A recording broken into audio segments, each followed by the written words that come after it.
Hello everyone, good morning to all of you. Welcome to current affairs logics. Morning हो गई है, मैं आप सभी के लिए फ्रेंड्स लेके आ गई हूँ आज का डेली करंट अफेयर्स का मोस्ट इंपॉर्टेंट सेशन, जिसमें हम कवर करेंगे 11 और 12 अगस्त के इंपॉर्टेंट करंट अफेयर्स के क्वेश्चंस। डेली फ्रेंड्स मैं आपको देखिए मोस्ट इंपॉर्टेंट क्वेश्चंस कवर कराती हूँ, जिसमें मैं बिल्कुल सिलेक्टेड क्वेश्चंस देती हूँ आपके आने वाले सभी एग्ज़ाम के लिए। तो वीडियो को आप लोग डेली फॉलो ज़रूर किया करें। करंट अफेयर्स के साथ साथ हम कवर करेंगे ऑल्सो स्टैटिक जी के भी कुछ इंपॉर्टेंट क्वेश्चंस, और उसके बाद हम पिछले दिन का जो करंट अफेयर्स है उसको एक बार फिर से रिवाइज ज़रूर करेंगे। लास्ट में आप सभी के लिए देखिए 2 क्वेश्चन फ्रेंड टेस्ट के दिए गए हैं। मैं आप सभी से रिक्वेस्ट करती हूँ उनके आंसर आप लोग मुझे कमेंट बॉक्स में ज़रूर लिखें। तो आइए फ्रेंड्स आज का ये सेशन करते हैं शुरू। पीडीएफ आप लोग को मिल जाएगा हमारे टेलीग्राम ग्रुप से, जिसका नाम है करंट अफेयर्स लॉजिक्स। लिंक आपको डिस्क्रिप्शन में भी दिया है, या आप डायरेक्ट टेलीग्राम पर सर्च भी करेंगे हमारे चैनल को करंट अफेयर्स लॉजिक्स नाम से, तो आपको हमारा ग्रुप मिल जाएगा जहाँ पे आपको पीडीएफ सभी वीडियोस की अवेलेबल मिल जाती हैं।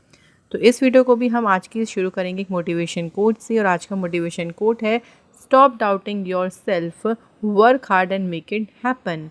अपने ऊपर डाउट करना बंद करें। देखिए आपके अंदर ही पावर होती है कि आप हर एक काम को कर सकते हैं, लेकिन कई बार क्या होता है कि हम काम को शुरू करने से पहले ही घबरा जाते हैं, या हम खुद पे डाउट करना शुरू कर देते हैं कि हमसे ये होगा भी या नहीं।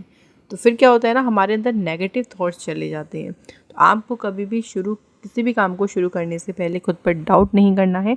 आपको बस हार्डवर्क के ऊपर फोकस करना है और उस काम को कंटिन्यू करते चले जाना है। तो आइए फ्रेंड्स बात करते हैं आज के क्वेश्चंस के बारे में। तो चलिए पहले कुछ इंपॉर्टेंट डेज़ हैं उनको हम थोड़ा सा डिस्कस करते हैं। सबसे पहले फ्रेंड्स बात करते हैं इंटरनेशनल यूथ डे कब सेलिब्रेट किया जाता है। तो अंतर्राष्ट्रीय युवा दिवस की बात करें तो कब मनाते हैं, देखिए तो ये दिन मनाया जाता है 12 अगस्त को। ठीक है, याद रखिएगा फ्रेंड्स, 12 अगस्त को मनाया जाता है इंटरनेशनल यूथ डे। इसके बारे में कुछ इंपॉर्टेंट पॉइंट देख लीजिए। तो इसका मेन उद्देश्य क्या है सेलिब्रेट करने का, to mark the contribution of the youth in the development of society alongside understanding the challenges faced by them. समाज के विकास में देखिए जो युवा पीढ़ी है उसका योगदान क्या है उसको चिन्हित करना, और उसी के साथ साथ उनके सामने जो चुनौतियाँ आती हैं उनको समझना इस दिन का उद्देश्य है।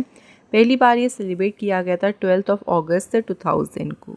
अब देखिए इसकी थीम हमें याद रखनी है, जो कि है from clicks to progress, youth digital pathway for sustainable development. तो ये इसके 2024 की फ्रेंड्स थीम रही है। अच्छा, ये तो बात हो गई थी फ्रेंड्स इंटरनेशनल यूथ डे की। इसी से रिलेटेड एक और इम्पॉर्टेंट डे हमें याद रखना है, जो कि कौन सा है फ्रेंड्स, नेशनल यूथ डे। तो नेशनल यूथ डे की बात करें ये कब मनाया जाता है, तो 12 जनवरी को मनाते हैं नेशनल यूथ डे। ठीक है, तो आप लोग इसका भी याद रखिएगा क्योंकि ये भी इम्पॉर्टेंट है। अच्छा, बाकी अदर ऑप्शंस की फ्रेंड्स अगर हम बात करते हैं तो देखिए 9 अगस्त की बात करें, 9 अगस्त को कौन सा इम्पॉर्टेंट डे होता है, तो फ्रेंड्स इस दिन मनाया जाता है नागासाकी डे। और अगर 6 अगस्त की बात करते हैं तो 6 अगस्त को कौन सा दिन मनाया जाता है, हिरोशिमा डे। ये दोनों दिन काफ़ी इंपॉर्टेंट है, इसलिए मैंने आपको यहाँ पे डिस्कस कर लिया। चलिए फ्रेंड्स अगला इंपॉर्टेंट डे कौन सा है, देखिए वर्ल्ड एलिफेंट डे, विश्व हाथी दिवस। तो वर्ल्ड एलिफेंट डे कब मनाया गया, तो ये दिन भी सेलिब्रेट किया जाता है कब, 12 अगस्त को।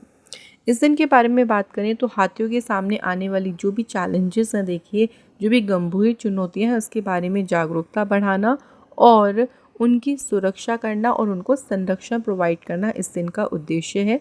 इस दिन की शुरुआत 2012 में की थी बाय दी पैट्रिशिया सिम्स ने एंड द एलिफेंट री इंट्रोडक्शन फाउंडेशन ऑफ थाईलैंड। तो इस दिन की स्थापना कब हुई थी, 2012 में। अच्छा, इसी से रिलेटेड एलिफेंट से रिलेटेड यानी उनको प्रोटेक्ट करने के लिए प्रोजेक्ट एलिफेंट शुरू किया गया था। इसका हमें ईयर याद रखना है कि ये प्रोजेक्ट कब लॉन्च हुआ था, 1992 में, 1992 में। अब आती है इस दिन की देखो थीम क्या रही, तो 2024 की थीम है personifying pre historic beauty, theological relevance and environmental importance. तो ये इसकी 2024 की रही है थीम। क्लियर हो गए दोनों इंपॉर्टेंट डे। चलिए तो बात करते हैं नेक्स्ट क्वेश्चन की। अगला क्वेश्चन है देखिए गोरित्सा ग्रुनवारोवा कोझारेवा। इनका नाम थोड़ा सा डिफिकल्ट लगेगा लेकिन याद रखिएगा, गोरित्सा ग्रुनवारोवा कोझारोवा को बनाया गया है किस कंट्री का न्यू प्राइम मिनिस्टर। सो ये अभी फ्रेंड्स हाल ही में नई प्राइम मिनिस्टर बनी है, कौन सी कंट्री की, बुल्गारिया की। तो हाल ही में फ्रेंड्स से बुल्गारिया देश की बनी है न्यू प्राइम मिनिस्टर।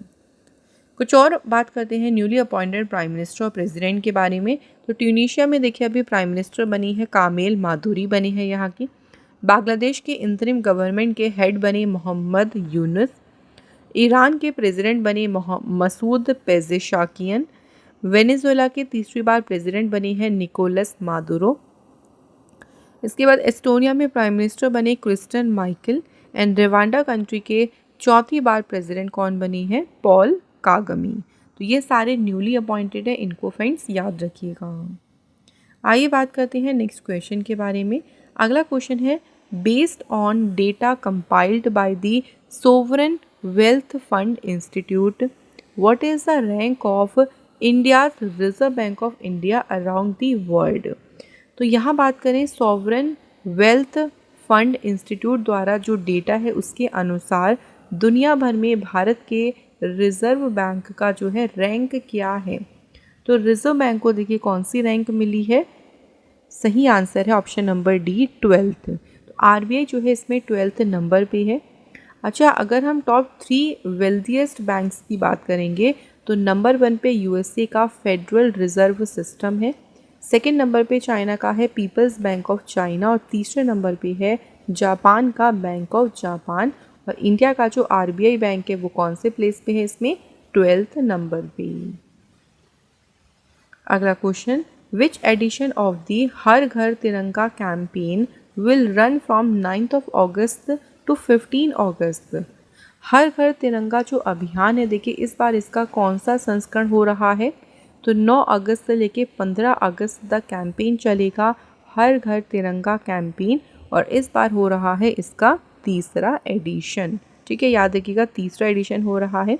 हर घर तिरंगा कैंपेन का मुख्य उद्देश्य क्या है, जो सिटीजन्स हैं, जो नागरिक हैं, उनको अपने घरों पर राष्ट्रीय ध्वज फहराने के लिए प्रोत्साहित करना, उनके अंदर देशभक्ति पेट्रोटिज्म और जो राष्ट्रीय गौरव है उसको बढ़ावा देना इस दिन का उद्देश्य है। हर घर तिरंगा जो इनिशिएटिव शुरू किया गया था, देखिए इसे लॉन्च किया था 2022 में अंडर दी आज़ादी का अमृत महोत्सव प्रोग्राम। तो आज़ादी का जो अमृत महोत्सव प्रोग्राम है उसी के तहत इस कैंपेन को 2022 में जो है फ्रेंड्स लॉन्च किया गया था। तो एक तरीके से ये जो कैंपेन था लोगों के अंदर देशभक्ति की भावना बढ़ाने के उद्देश्य से इसे शुरू किया गया। अगला क्वेश्चन देखिए, the Chhattisgarh government approved India's third largest tiger reserve, what is the name of the tiger reserve. Chhattisgarh सरकार ने भारत के तीसरे सबसे बड़े बाघ अभयारण्य को अभी मंजूरी दी है। इस बाघ अभयारण्य का नाम क्या है, तो इसका नाम है गुरु घासीदास तैमूर पिंगला टाइगर रिजर्व। इसका नाम देख ले, आप लोगों से स्टेट भी पूछ सकते हैं कि ये कौन से राज्य में है, तो ये है छत्तीसगढ़ राज्य में। इससे पहले जो इंडिया के 2 सबसे बड़े टाइगर रिजर्व है उसमें नंबर 1 पे है आंध्र प्रदेश का नागार्जुन सागर श्रीशैलम टाइगर रिजर्व और दूसरे नंबर पे है असम का मानस टाइगर रिजर्व। और जो फ्रेंड्स तीसरा सबसे बड़ा टाइगर रिजर्व बना है वो है छत्तीसगढ़ में। अच्छा, गुरु घासीदास जो तैमूर पिंगला टाइगर रिजर्व है ये छत्तीसगढ़ में अगर बात करें तो यहाँ का चौथा टाइगर रिजर्व है। इससे पहले छत्तीसगढ़ में 3 टाइगर रिजर्व और हैं, देख लीजिए वो कौन कौन से हैं। Achanakmar tiger reserve, Indravati tiger reserve और उदंती सीता नदी टाइगर रिजर्व। और अभी चौथा बन गया है गुरु घासीदास तैमूर पिंगला टाइगर रिजर्व। छत्तीसगढ़ की बात करें तो यहाँ देख सकते हैं ये लोकेटेड यहाँ पे स्टेट छत्तीसगढ़ है। छत्तीसगढ़ की स्टेबलाइजमेंट हुई थी 1 नवंबर 2000 को। कैपिटल है रायपुर, सीएम है विष्णुदेव साई और यहाँ पे गवर्नर कौन है, रामीन डेका।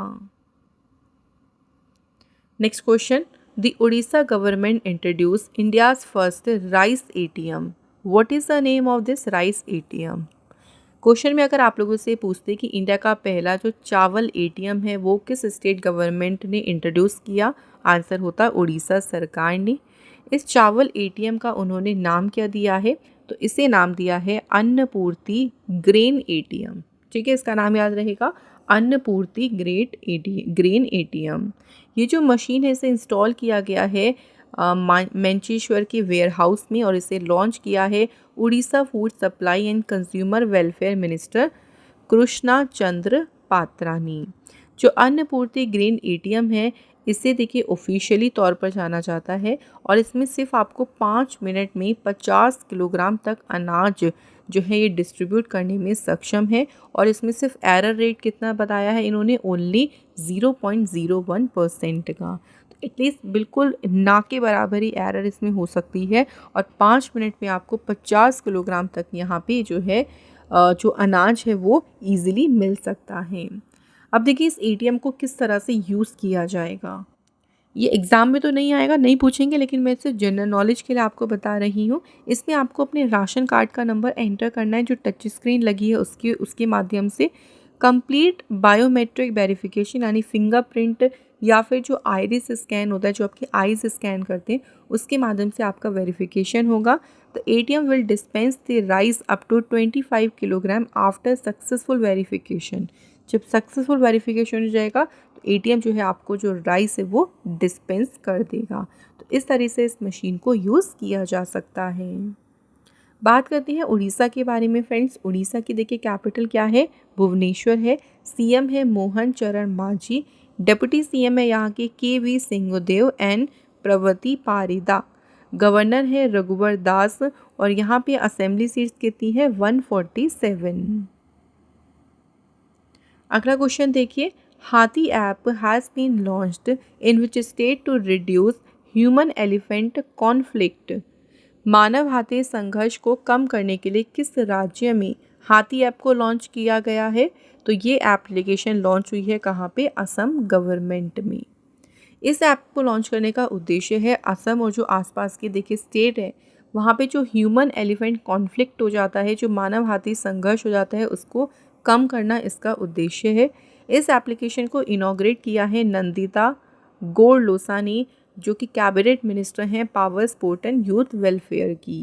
तो इन्होंने जो है इस एप्लीकेशन को इनॉग्रेट किया।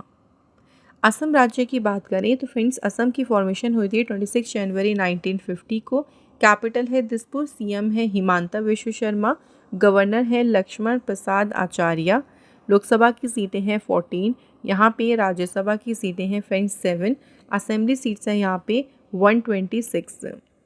दुनिया का जो सबसे बड़ा फ्रेंड्स रिवर आइलैंड है ये कौन सा है, तो इसका नाम है माजुली आइलैंड। और माजुली आइलैंड जो है ब्रह्मपुत्र रिवर पर बना है और कौन से स्टेट में लोकेटेड है, असम स्टेट में। अच्छा, असम से आपको अभी याद होगा असम सरकार ने अभी हाल फिलहाल में ही मुख्यमंत्री निजुत मोइना स्कीम जो है शुरू करी थी गर्ल्स एजुकेशन को प्रमोट करने के लिए। इसके अलावा फ्रेंड्स असम जो गवर्नमेंट है उन्होंने गुणोत्सव नाम से यहाँ पे प्रोग्राम लॉन्च किया था। असम सरकार ने जो है सरपंच सामवेद एप्लीकेशन को लॉन्च किया। अगला क्वेश्चन है, which state has announced to say Jai Hind instead of good morning in school. Schools में गुड मॉर्निंग की जगह जय हिंद कहने की घोषणा अभी किस राज्य ने करी है, तो इसकी अनाउंसमेंट करी है हरियाणा स्टेट में। तो हरियाणा स्टेट का इसको करने का पीछे का देखिए मेन पर्पस क्या है, बच्चों में जो देशभक्ति की भावना है, जो पेट्रोटिज्म की फीलिंग है, उसको इंक्रीज़ करना, बढ़ाना। इसी उद्देश्य से हरियाणा सरकार ने कहा है कि गुड मॉर्निंग की जगह पे क्या कहा जाएगा, जय हिंद। ठीक है, हरियाणा की बात कर लेते हैं। तो हरियाणा की स्थापना हुई थी 1 नवंबर 1966 को। कैपिटल है चंडीगढ़। सीएम है नायब सिंह सैनी और गवर्नर है यहाँ पे बंडारू दत्तात्रेय। आइए फ्रेंड्स अगली क्वेश्चन की तरफ बात करते हैं। देखिए फ्रेंड्स अगला क्वेश्चन क्या है, who has been appointed as MD and CEO of MCX, जो कंट्री के सबसे बड़ी कमोडिटी एक्सचेंज है। तो एमसीएक्स जो है देखिए इसकी अभी सीईओ और मैनेजिंग डायरेक्टर कौन अपॉइंट हुई है, आंसर प्रवीणा राय। इसी के साथ फ्रेंड्स मैं आपको कुछ और भी बैंकिंग सेक्टर में अपॉइंटमेंट्स के बारे में थोड़ा सा रिवाइज़ करा दी। तो ये सभी अपॉइंटमेंट बिल्कुल अभी हाल फिलहाल में ही हुई हैं। एसबीआई के अभी देखिए नए चेयरमैन बने हैं चल्ला श्रीनिवासलू शेट्टी।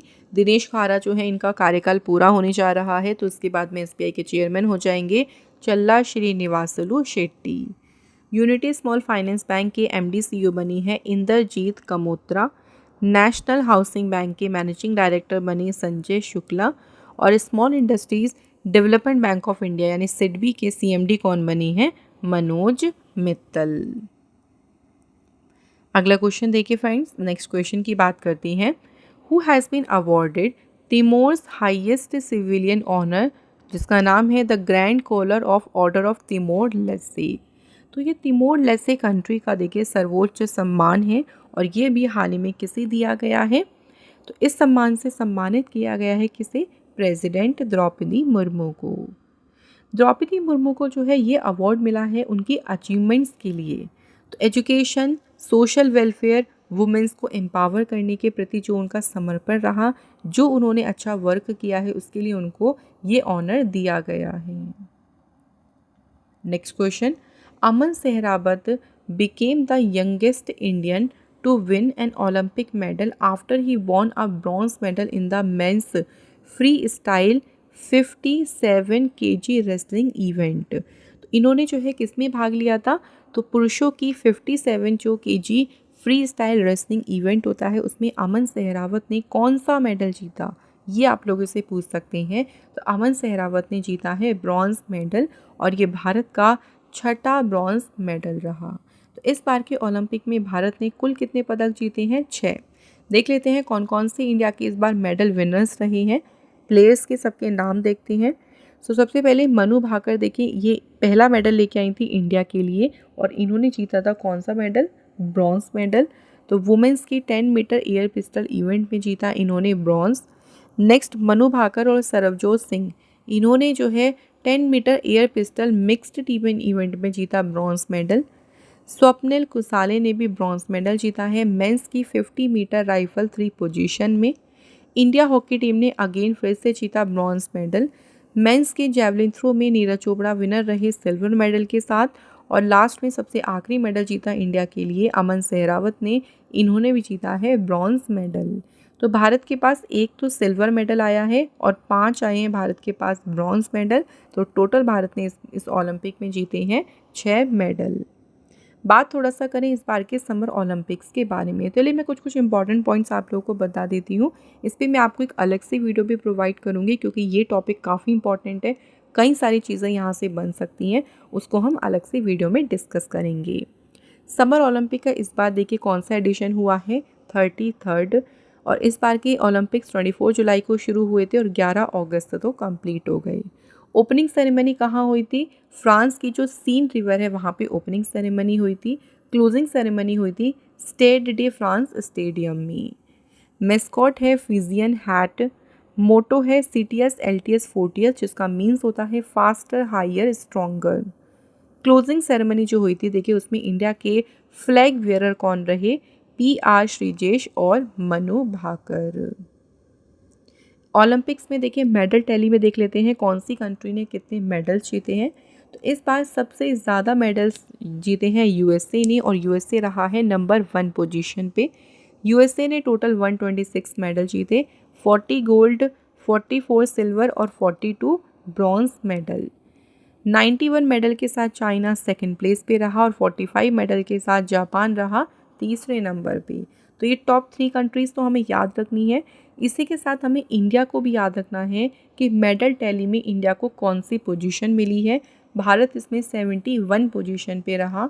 भारत ने जीते टोटल 6 मेडल। इस बार भारत के नाम कोई भी देखिए गोल्ड मेडल नहीं आया। 1 सिल्वर मेडल जीता और 5 जीते भारत ने ब्रॉन्ज मेडल। तो ये जो आपको डेटा है ना, ये जो नंबरिंग्स है, ये आपको ऐसे ही याद रखनी है। तो फ्रेंड्स ये थे हमारे आज के करंट अफेयर्स के इम्पॉर्टेंट क्वेश्चंस। अब देखिए फ्रेंड्स इसके साथ बात करेंगे हम स्टैटिक जीके के क्वेश्चंस के बारे में। तो देख लेते हैं पहला क्वेश्चन क्या है आज का। The term ecosystem is first given by, पारिस्थितिकी तंत्र जो है, ये शब्द जो है ना, ये टर्म जो है सर्वप्रथम किसके द्वारा दिया गया था? सबसे पहले टर्म किसने दिया था? तांसले ने। तांसले ने 1935 में जो वर्ड है इकोसिस्टम, इसको पहली बार इंट्रोड्यूस किया, इसका पहली बार जो है इसको दिया था। अगला क्वेश्चन है what are the two component of the ecosystem? जो हमारा पारिस्थितिकी तंत्र है उसके दो घटक कौन कौन सी हैं? तो जो दो कंपोनेंट हैं उन्हें कहते हैं अबायोटिक एंड बायोटिक कंपोनेंट। अगला क्वेश्चन देखिए what is the main source of energy in the ecosystem? तो जो हमारा पारिस्थितिकी तंत्र है देखिए उसमें ऊर्जा का मुख्य स्रोत क्या है? Answer sunlight. नेक्स्ट है soil erosion can be controlled by. मृदा अपरदन को किसके द्वारा नियंत्रित किया जा सकता है? तो इसे रोका जा सकता है बाय एफॉरेस्टेशन। पेड़ लगाकर ज़्यादा से ज़्यादा हम मृदा अपरदन को नियंत्रित कर सकते हैं। Next question what is the other name of the Sahyadri range? जो सह्याद्री पर्वतमाला है उसका दूसरा नाम क्या है? तो इन्हें द वेस्टर्न घाट के नाम से भी जो है इनको जाना जाता है। तो फ्रेंड्स यहाँ पे हमारे देखिए स्टैटिक जीके के क्वेश्चंस भी हो गए हैं पूरे। अब हम देखिए डिस्कस करेंगे जो हमने सैटरडे क्वेश्चंस करे थे उनको एक बार फिर से हम रिवाइज करने वाले हैं। तो देखिए हमारा पहला क्वेश्चन है इंडिया की मेंस की जो हॉकी टीम है उन्होंने इस बार जीता है देखिए कौन सा मेडल? Bronze medal. ये तो हमें याद रहेगा। अब क्वेश्चन में क्या पूछा है कि किस टीम को हराकर उन्होंने जीता है ब्रॉन्ज मेडल? तो इंडिया की मेंस हॉकी टीम ने किसे हराया था? स्पेन की टीम को। Neeraj Chopra won which medal in the men's javelin throw event? तो इस बार देखिए जेवलिन थ्रो में नीरज चोपड़ा की बेस्ट थ्रो कितनी रही? 89.45 मीटर की, और इसी के साथ ये विनर रही हैं सिल्वर मेडल की। अच्छा आपको यहाँ पे ना गोल्ड मेडलिस्ट का नाम भी ज़रूर याद रखना है क्योंकि ये नाम काफ़ी ज़्यादा इम्पॉर्टेंट है। अरशद नदीम। अरशद नदीम जो है पाकिस्तान की है और इन्होंने जीता है गोल्ड मेडल मेंस के जेवलिन थ्रो इवेंट में, और इनकी जो बेस्ट थ्रो थी वो कितनी रही थी? 92.97 मीटर की, जो कि एक नया ओलंपिक रिकॉर्ड भी इन्होंने सेट कर दिया है। Who will release the new report be ready? तो ease of doing business report की जगह पर बिजनेस रेडी जो है ये कौन जारी करेगा? तो इसे जारी करेगा फ्रेंड्स वर्ल्ड बैंक। अगला क्वेश्चन है किस स्टेट गवर्नमेंट ने यूनिसेफ के साथ में हाथ मिलाए हैं to promote fathers role in encouraging breast feeding? तो कौन से स्टेट ने मिलाए हैं? West Bengal. Which of the following IIT has created e shoes with real time location tracking? तो किस आईआईटी ने वास्तविक समय स्थान ट्रैकिंग के साथ में ई जूते बनाए हैं? आईआईटी इंदौर ने। अगला क्वेश्चन देखिए the national commission for women इन्होंने इनॉग्रेट किया डिजिटल शक्ति केंद्र को कौन से शहर में? तो इसे इनॉग्रेट किया गया है नई दिल्ली में। तो फ्रेंड्स यहाँ पे हमारे सभी इंपॉर्टेंट क्वेश्चंस आज के हो चुके हैं कंप्लीट। अब हम बात करेंगे टेस्ट क्वेश्चंस की। तो देखिए आज के हमारे टेस्ट क्वेश्चंस में पहला क्वेश्चन है विच of the following is not a जायद क्रॉप? नॉट अच्छे से पड़ेगा, इनमें से कौन सी जायद फसल नहीं है? सेकेंड क्वेश्चन है how is the governor of a state appointed? किसी भी राज्य के राज्यपाल की नियुक्ति कैसे की जाती है? तो इनके आंसर जो है आप लोग मुझे फ्रेंड्स कमेंट बॉक्स में ज़रूर लिखें। और इसी के साथ जो है आज का हमारा ये सेशन फ्रेंड्स यहाँ पे कंप्लीट होता है। फ्रेंड्स आपको आज सोमवार की सावन के सोमवार की बहुत बहुत शुभकामनाएं। शिव जी आप सभी की मनोकामनाएं पूरी करें। बस आपको क्या करनी है? मेहनत करनी है और लगे रहना है। Thank you so much for watching this video.